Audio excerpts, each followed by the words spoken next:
Hi everybody and welcome to Book Talk. It's gonna be weird because it's just me. I have to show you a couple really cute things real quick. First cute thing. I don't know if you can see her yet. There she is. She's sleeping on a chair. Isn't she cute? Oh.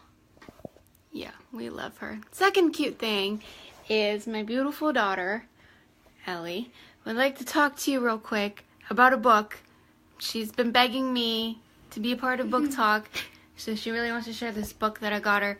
It's a children's book written by Sophie Kinsella, and we are going to be reading one of her books in September. Hi, Brandy. Can you say hi, Brandy? Hi. Anyways, and she really wanted to share this book with y'all, so I'm going to let her share it real quick because, you know, she's a bookworm, and I want to let her manifest that. So, one second. I'm going to put you on that pod. You can sit down, sis. Real quick, and then you gotta go take a bath and get in bed. Okay. Oof. Here we go.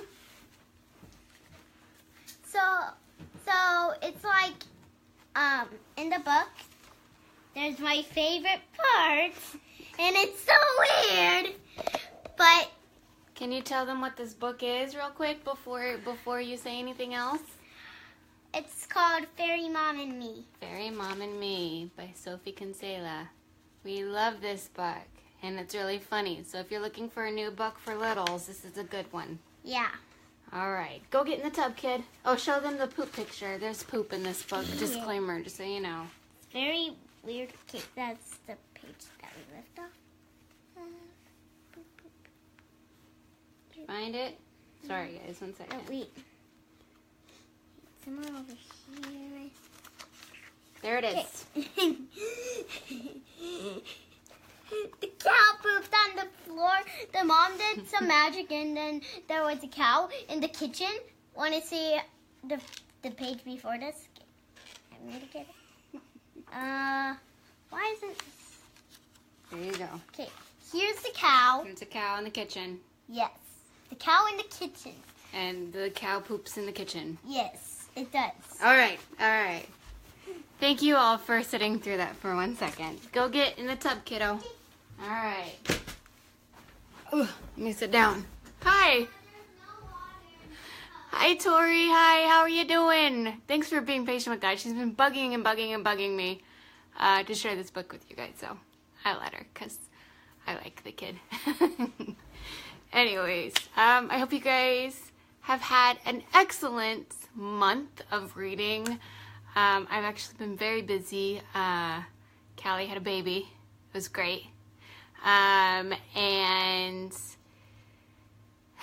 that's pretty much been my month, is baby. So I actually just finished reading about 75% of They Both Die at the End today. So that was good news. This morning we went and saw Infinity Wars, and I'm not gonna spoil it or anything, but it's just a very intense movie, and so like my emotions were kind of all over the place after I saw that movie, and I didn't get an emotional break at all because I had to finish this book, and so I'm like so drained. I'm so tired. So that's it. That's my life right now, today. But this book was good. I was so happy about this book. Rachel couldn't be here. She was planning on being here, but she couldn't because her daughter took a spill and has a bit of an ouchie on her forehead or her head somewhere, and it's just not something she feels comfortable leaving her. So she's not going to be here today, but we're thinking of her and hope that Abigail feels better. So, sorry, Rach. The book itself was draining, Tori, right? It really was. Oh, I was just like kind of slightly hoping nobody died.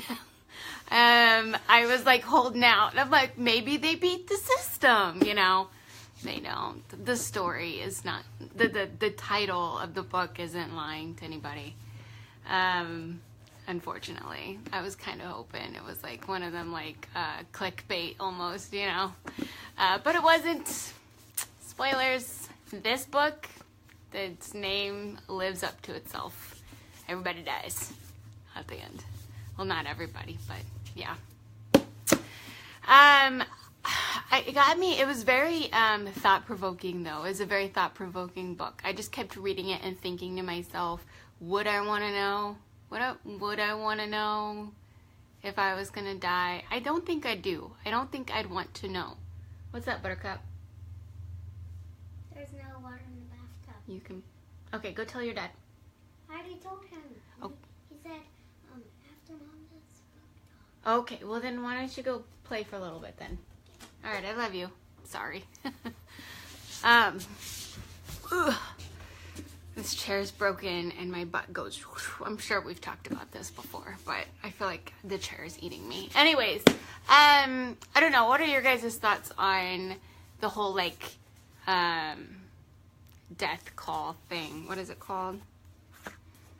What's it called? Death Cast. There we go. What? I really want to know the story behind Death Cast. I want to know why it's there. I don't know. I feel like the author did a great job portraying the different personalities. Me too. I was like, it wasn't just different personalities, but it was also like different ethnicities, different backgrounds. I really loved every single character. I really enjoyed the storyline and the way it progressed. It was really easy to get into once. Yes, he did a great job. Yeah. As soon as I just started rolling with it, it was easy to get into from the get-go. I was a little put off sometimes when they had like the short little blurbs about how Death Cast, I think is what it's called, affects everybody. Like the people who work at Death Cast, and then the people who are famous, like that one guy, what was his name, Howie, how it affected him.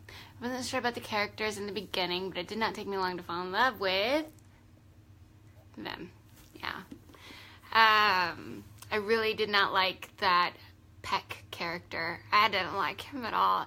And as soon as they were like, he's like, I'm gonna take this dude out, I was like, really? That's the way? No, I don't think that's how Rufus goes down. I was really, really hoping that that's not how Rufus went down. Like, I feel like you get to know these characters and they really shine. Turned out it was hard to put down. It was very hard to put down, Tracy. Hi, by the way. He was the worst. Peck was just awful. He was the worst story. I did not like him at all, and I don't know why. I don't know. I did think it was really cool that, you know, their little, Rufus's little gang was like the Plutos. I love that they had their little group and their little family. I thought it sucked so much that Rufus's funeral kind of got stolen from him because of Peck. And I thought that was weird too, like having a live funeral. I don't know. I definitely would not want to know if I was dying. I just wouldn't want to know. I mean, I get it, and I understand that, like, Rufus and Mateo, I think they lived their best lives in their last 24 hours. Like, they lived a good 24 hours together. And that's something that they wouldn't have had otherwise, I guess. But still, I hope we never get to that point. They didn't have a choice. No. So I didn't like how the author sets us up and has us prepare for their death several times. And it didn't happen. I cried like every time, and then it was okay. And then it wasn't, and it stayed not okay. Yeah. Yeah, Tori, I was there with you. I was like, what? Actually, when Mateo actually did die, I had to read that last paragraph of that chapter a couple of times. I was like, no, really? This is it? Tracy, I think it would be nice to be able to say goodbye to everyone, but yeah, I don't think I'd want to know. I think it's just better to live every day like it's your last, to the best of your ability, and to make sure you're kind and you love people as well as you can, because you never know. Like my mother always says, we're never promised tomorrow. So just to get a little sentimental with you on that note. What are you doing? You're gonna knock it over. My cat is loving on the tripod. She wants to go to bed. So I was actually kind of surprised that they didn't do that one chick's death. I understand why they set that up for Rufus or whatever. The chick that thought that her fiance or ex-fiance was trying to prank her with her death cast call or whatever. But in reality, he was the one that ended Rufus. I thought that was weird. I just kind of wished he had a better outing, or like some sort of like ending where, you know, Rufus and Mateo meet each other in the afterlife and they can be buddies there. I don't know. I would have loved a bit of a different ending. It just ended. It was like, Rufus is dead. Author's notes. Acknowledgements. And I'm like, really? That's it? That's all you get? I don't know. And you kind of got to see the aftermath after Mateo went, but you didn't. It ended too soon. I'm really hoping there could be more. I want to know the story behind Deathcast so bad. Like, I want that to happen. And it felt like, I mean, it talked about like Instagram and stuff like that. So I guess maybe it was just futuristic. Tori said, I kind of liked it. I'm glad that it just ended. Just like it ended, and that we knew how it happened. Yeah. It made me so happy that they found each other. Ugh, the creepers in that app were terrible, right? They were terrible. But I thought it was really cool too that we got to meet the creators of the app, and the way that person wants to, sorry, it's my husband. Anyways. I'm like fine here talking to you, but I'm like paranoid of like other people hearing me talk, because technically I'm talking to myself, but I'm not. Anyways. The creepers made it so real. Trolls are so gross. They really are. They really are gross. So many things happened. I read it so fast. I feel like it took me a while. I did write notes down while I read, but I don't know where I put the notes. No, I haven't. I forgot that was a thing that you could do. I was just looking for my phone, but it's like right there in front of my face. So I'll have to check that out later. But for those of you who can check it out now, go right ahead. Oh, I want to see Rufus's Instagram. I totally forgot about that. Yeah, it's a real thing. I thought it was really, really, really, really, really cool. It's written here in the book. Hold on, one second. At Rufuson Pluto, RUFUSON PLUTO. Yep. So there we go. I lost my jacket cover. Also, I'm kind of sad about that. I'm gonna have to go check that out. I loved that Rufus went and said goodbye to Mateo's dad for him. I thought that was great. It was just kind of cool to see how it all clicked together. So like every little action of every person kind of made it to that point where they died at the end. I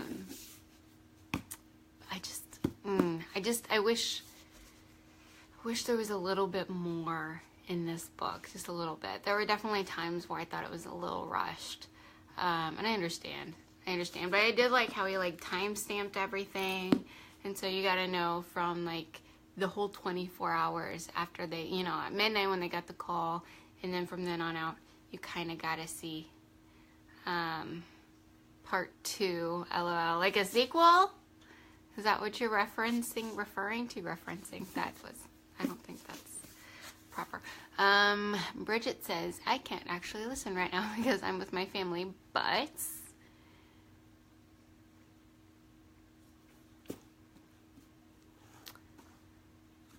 I'll just sit here and anxiously wait for that but to conclude. Doot, doot, doot.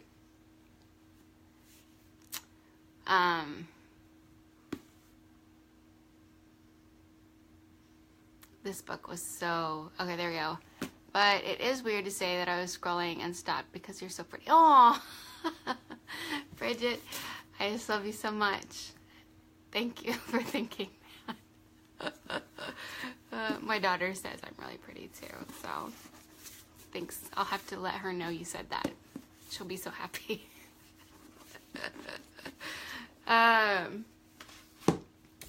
Anyways, those are most of my feelings on that book. If you guys have any other thoughts that you'd like to share, I would love to hear them. I'm just like completely, like, I don't think I've had enough time to like sit and just let it all sink in.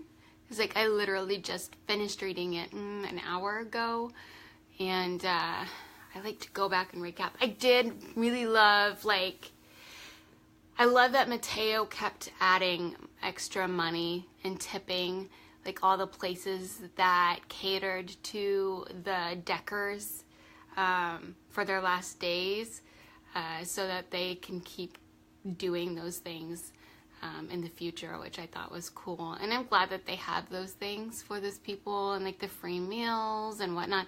Hi, Lindsay Bardwell. Thanks for being here. It's good to see you, dear. I rhymed. I thought that was really cool. And what else did I think? What else I really, really like? There were a lot of cool phrases I wanted to highlight that were very... Oh, give me 1 second. I found my paper. It's over there. I'm gonna get up. I'm gonna get it. And there's something on it I want to read. 1 second. Boop. I'm gonna move you back.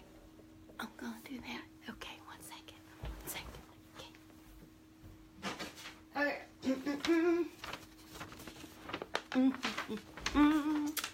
It's written on the back of my mail, so don't read my mail. You can, I guess, if you want to, but you don't have to. Okay. See, I just grabbed a piece of paper to write notes on. Let's see here. No one should feel bad for trying to feel good. That was one of the things. I think Mateo said that, and it just really stuck with me because he was like helping the dead bird. I really thought it was kind of cool that Mateo was like this golden, like, angel person. Like, he was just pure and wonderful, and I related to Mateo on a level that I don't think I've related to another character in a long time.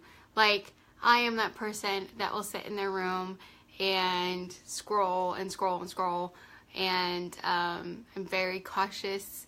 I'm not very adventurous, and, you know, I'm on some anxiety medication to help me with that, personal notes. But me and Mateo, I feel like, you know, we could switch places and there wouldn't be a difference. And so, like, I thought it was cool that, like, Rufus got to meet this, like, angel boy that was so good, and his heart was so pure, and his intentions are so good. Not that that's me. I'm not saying that's me. But I think it's funny that, like, a lot of, like, I wish Rachel was here, because I feel like she's the black to my white. And we always say that, like she's super, like, ballsy and assertive, and she, like, gets to the point and stuff. And I'm, like, super nice, and I try not to hurt anyone's feelings, and I would much rather have my feelings be hurt than hurt someone else's feelings. And I just want to make sure everyone's happy and loved and cared for and taken care of. It's just my personality and who I am, and my demeanor. And so with the whole dynamic relationship of, like, Rufus and Mateo, and you know how Rufus is kind of, like, rough around the edges, and he's just and he gets introduced and stuck with his, like, in-day buddy of Mateo, who is, like, very not conservative. he probably was pretty conservative, but like he's very safe, and he's like, I don't want to ride this bicycle. We're gonna die. I don't want to go down elevators. I just don't want to die. I don't want to take any risks. And so like he kind of brought the wild out of Mateo, and Mateo kind of brought like this brightness out of Rufus, and it was just this beautiful attraction. I loved it. Exactly. Opposites attract. It was just, my heart. I'm just like, if you're gonna have a last day, and you know you're gonna have a last day, that was the last day to have. Like I loved when he was like, let's make our own moments. I was just like, yes, make your own moments. And I loved it when Rufus just like gave his bike away to this kid. Oh, that was so cool. I was like, bravo, Rufus. Good job. You're learning something. I was so proud. I was like a proud mom reading the book. And then when Mateo got up on stage and sang, and they were singing American Pie, oh, my heart, like, and like all the other Deckers there were singing it, and they're like, this will be the day that I die, and I'm like bawling. It was awful and good at the same time. I mean, Adam SILvERA, if I could talk, knows how to write a book. He knows how to write a book. It was good. It was a good book. Anyways, I think I'm like worn out now. For forever. Emotionally. Can't do any more feelings for the rest of my life. Probably just for the rest of the day. I'll feel better tomorrow. But my eyes are like red. Mine too. I was ugly crying so much during that part. Right, Tori? Yeah. It was like beautiful and sad all at the same time. I'm telling you though, when Peck walked in with his stupid gun and his stupid gang with no name, might I add, and I was like, no. And then like Mateo was like getting trampled because he's trying to go against the, migrating people trying to get out of the place. Yeah. I was like, oh, this can't be it. I was like freaking out. But Mateo grew a pair, and he was just like, boom, and he like punched. It's great. It was so good. I was just like, there were so many proud moments in that book. I was like, oh, they're gonna go, I'm so glad that they didn't die at the hand. I'm so glad that Rufus didn't die at the hand of Peck, because Peck, he can't even punch. So why would that guy? But you have to think, like, if Rufus wasn't pummeling Peck's face in at the beginning of the book, maybe he wouldn't. I don't know. Probably not, because he got hit by a car. I don't know. It's like, I don't know. Would he have been in that place if he hadn't? I don't know. I could what if all day about this book. I'm like, Peck didn't even kill him, so it doesn't matter. But, yep. My feelings, there they are, for you. You're welcome. If you have any feelings to share with me about this book, I feel like we all need a little therapy now, just a little bit, to get over it. I need a little therapy to get over it. My poor little heart. It is not happy. It had to happen eventually, since I got the call, I guess.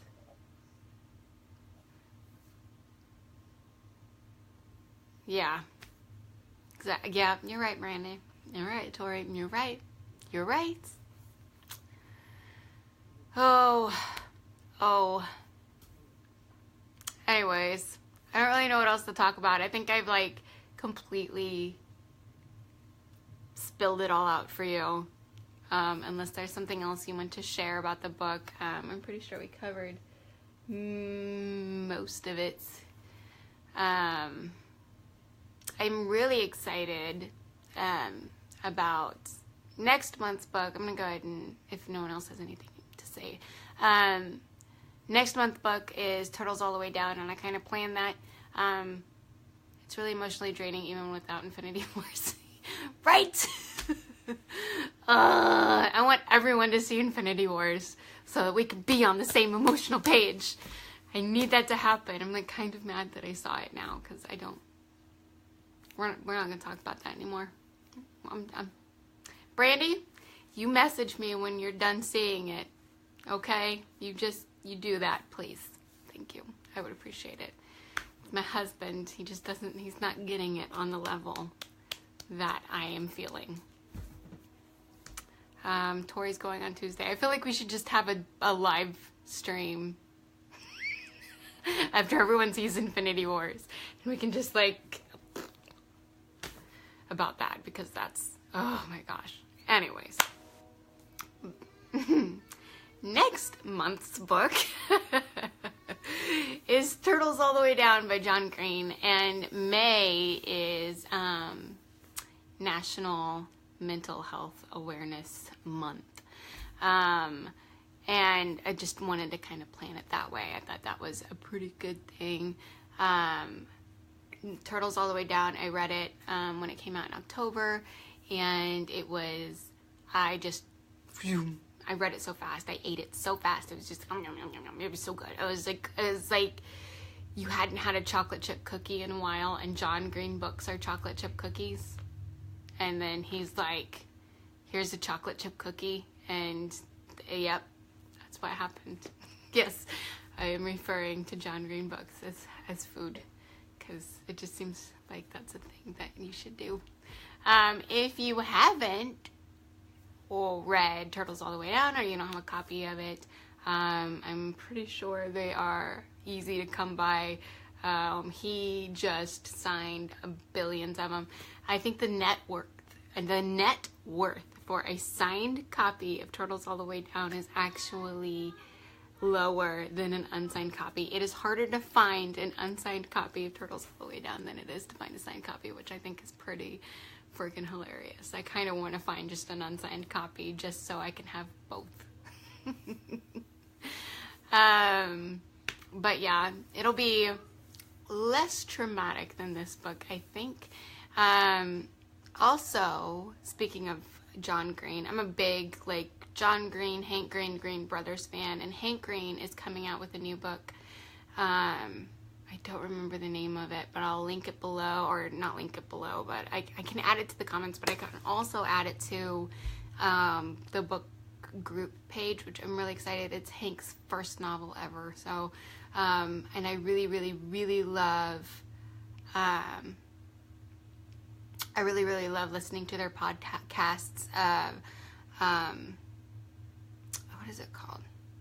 I can't remember already. My brain is like, anyways, if you like podcasts, John and Hank have a comedy podcast that they do together, and they do one each week, and I just love hearing them talk. They are hilarious.